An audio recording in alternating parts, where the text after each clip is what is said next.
माने असुरों शुंभ और निशुंभ से जुड़ी कथा के बारे में। इनका नाम आपने बचपन में कई बार सुना ही होगा। शुंभ और निशुंभ दो भाई थे।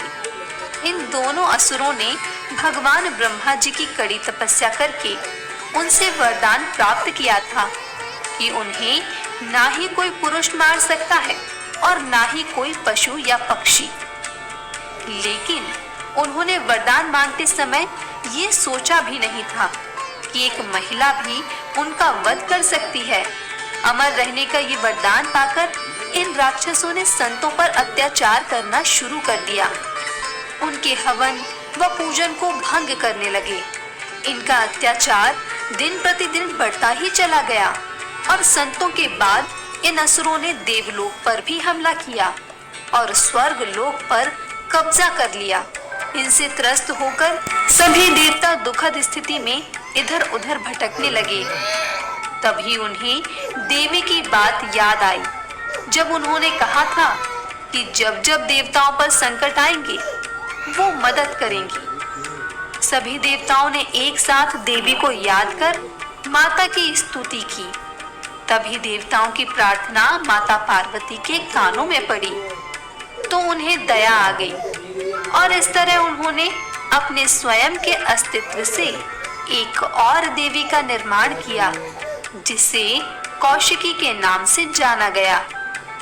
देवी कौशिकी के उद्भव के बाद ही माता पार्वती काली हो गई और इस प्रकार देवी को काली का नाम भी दिया गया। माता पार्वती से जो देवी उत्पन्न हुई वो अत्यंत सुंदर थी। एक दिन दानव भाइयों के कानों तक देवी की सुंदरता की खबर पहुंची, जिसके बारे में सुनकर दोनों भाइयों ने देवी को विवाह का प्रस्ताव भेजा। तभी देवी ने कहा कि उन्होंने उससे शादी करने का संकल्प लिया है जो उन्हें युद्ध में हरा सकता है।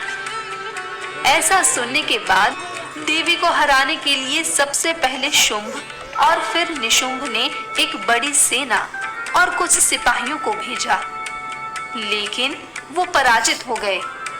उसके बाद दोनों भाइयों ने अपने खास शिष्यों चंड और मुंड को भेजा, जिन्हें देवी ने महाकाली का रूप धारण करके हराया और इस तरह देवी को चामुंडा के नाम से जाना गया, क्योंकि उन्होंने चंड और मुंड असुरों का सिर काट दिया था।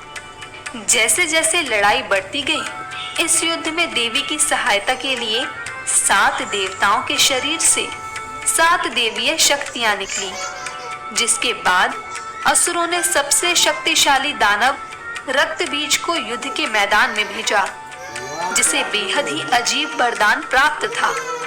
उसका खून जहां भी जमीन पर गिरता वह बीज का रूप ले लेता और उसमें से एक और रक्त बीज निकल जाता। उसे मारने के लिए देवी ने काली को रक्त बीज के खून को जमीन पर गिरने से पहले ही चाटने के लिए कहा। इस बीच देवी ने राक्षसों का सिर काट दिया। तब सभी शक्तियों ने मिलकर शुंभ को छोड़कर निशुंभ और उसकी सेना को मार डाला। जब शुंभ को पता चला कि उनकी संख्या अधिक है, तो उसने देवी को ताना मारा कि वह अकेले उसे हरा नहीं सकती और ऐसा करने के लिए उन्हें 7 अन्य देवी देवताओं की सहायता की आवश्यकता थी।